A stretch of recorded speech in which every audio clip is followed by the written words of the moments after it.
Today we're going to talk about the power of being relevant. But before we speak about the power of being relevant, I want you to go down and hit the subscribe button, please. Hit the subscribe button, please. And don't forget to select the like button when you finish watching this video. The power of being relevant. In today's society, there is nothing more important than being relevant. You have to be able to see the trends in the market.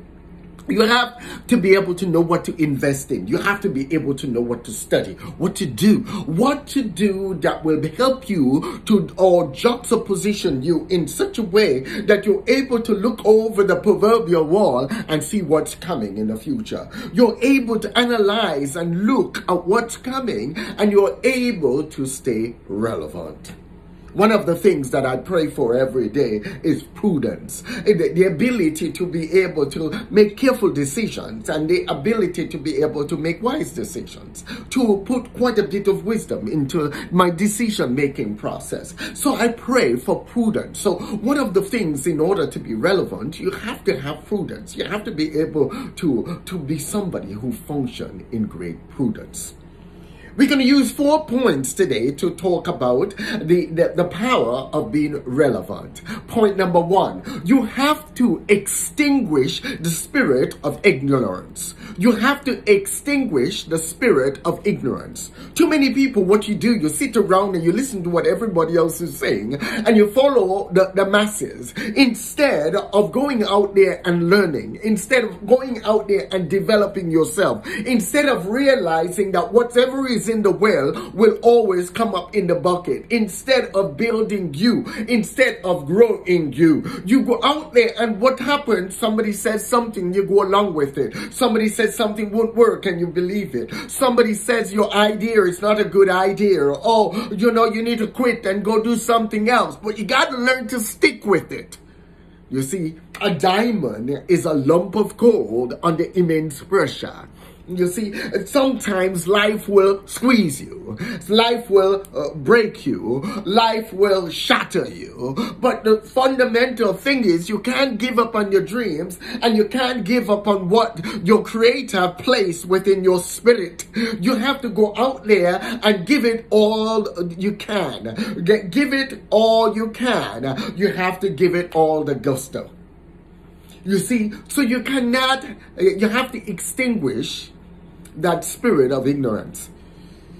Surround yourself with wise people. Surround yourself with people that will grow you. Surround yourself with people who are learning, growing, and people who are producing. Surround yourself with people who will elevate you up, that will build you up. Run away from ignorance, because what ignorance does, it keeps you in a mental trap that prevents you from growing. Ignorance is just like taking away nutrients from a plant. And as you take those nutrients away from the plant is unable to grow. The plant is unable to mature. The plant is unable to be healthy. So you always want to extinguish that spirit of ignorance.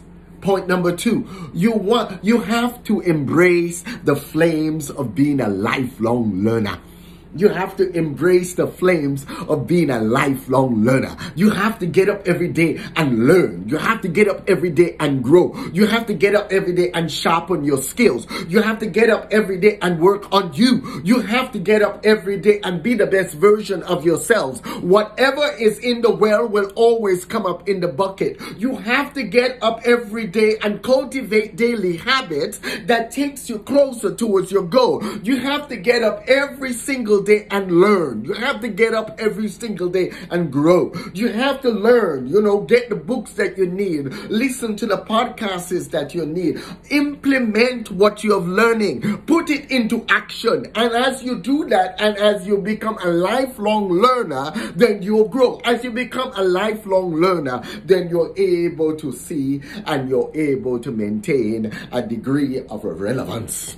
You're able to understand the times. You're able to see the times, and you're able to go with the times. You're able to be relevant in the times. You're able to see outside of the box. You're able to understand. You're able to think outside of the box. You're able to create. You're able to innovate. You're able to be someone who will become a dispenser of wisdom. You're able to be someone who encourages others. You're able to be someone who builds others up. You see, it's not necessarily having a degree or having a doctorate or having 6 doctorates. It's just being a lifelong learner. Be somebody who reads. Be somebody who is willing to learn. Be somebody who's willing to grow. And do that all throughout the days of your life. Every day of the year, 365 days in 1 year. You see, become a lifelong learner. You have to embrace the flames of being a lifelong learner. You have to put out and extinguish the flame of age. Some people think they're old, so therefore they're washed up and useless. But some of your greatest things that you could do in life, you could do it at the age that you are if you become a lifelong learner. You don't have to give up on life. You don't have to check out on life. You could go out there and fulfill your dreams. You could go out there and do what your Creator have called you to do. It's never too late to start. It's never too late to continue. You don't have to just stop. You could just keep growing and become a lifelong learner. Point number 3, you have to be a bringer of wisdom. You have to be a bringer of wisdom. In order to be relevant, you have to be someone who's a dispenser of wisdom. Whenever you go into a room, I always tell people, people like to complain. I don't like complaining. I would never say something unless I have a solution to it. Even if there's a problem, I'll highlight the problem and I'll share what I think could be a solution. I always want to be someone who elevates and to add problems to things and not just sit down and complain. You see, you could sit and you could fight against one side against the other, but the fundamental thing that still is there, we have a problem, so how are we going to fix it? We have to be able to come up with complex solutions to complex problems, and that's where wisdom comes in. And wisdom, most of my foremost goal, my foremost resource for wisdom is my Bible.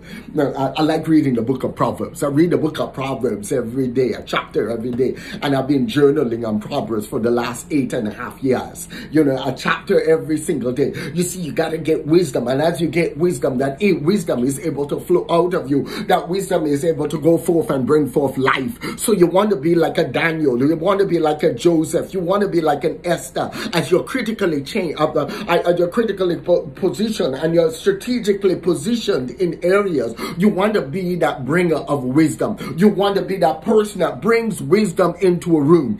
Common sense is not as common as it used to be.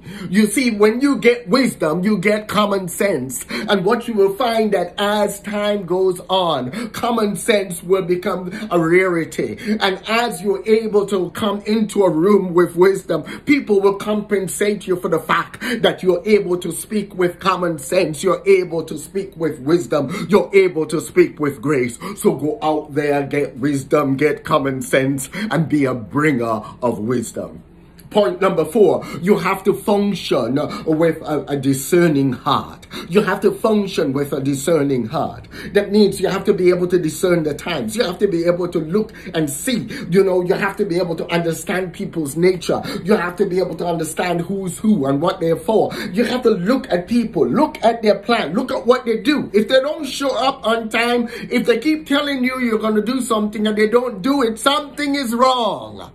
You see, one day you don't just all of a sudden. I told somebody the other day because they were saying, I want to give, I want to help, I want to do all of this thing. But as soon as I get more money, I'll give. If you cannot give out of $1, You will never be able to give out of $100,000 as you think you would, because your heart is not conditioned for giving. So you see, you want to have a discerning heart. So you have to be able to discern the people around you, the people who are working with you, the people who are partnering with you. You see, they have to be people of honor. They have to be people of love. They have to be people of value or people of integrity. People that move with honor, value, and integrity. If they can't honor and value your time, you can't do anything with them. If they tell you they're going to do something and they don't do it, and they keep not doing it, they're not going to do it. You don't know when to believe them, so therefore you don't know how they will function. So you have to be able to move and function with a discerning heart. Today, a lot of people will come in and they will sound great. A lot of people will come in and they will literally be wolves in sheep's clothing. You have to be able to discern the heart. You see, the eyes is a reflection of the heart. The eyes is a reflection of the heart, just as the book of Proverbs says. You know, just like a man sees his reflection in water, just the same way your eyes shows the reflection of your heart. The person that you are, the person that you will become. So you want to go out there and you want to function with a discerning heart. The power of being relevant is very important. Never go out there and count out on yourself, and never go out there and become part of the masses and look at what everybody else has and be jealous of them. Go out there and learn to become relevant. And there is power in being relevant. I want you to go down and hit the subscribe button, please. Hit the subscribe button, please. And don't forget to select the like button and share this with as many people as you can. I want to bless them just the same way I'm blessing you. God bless you.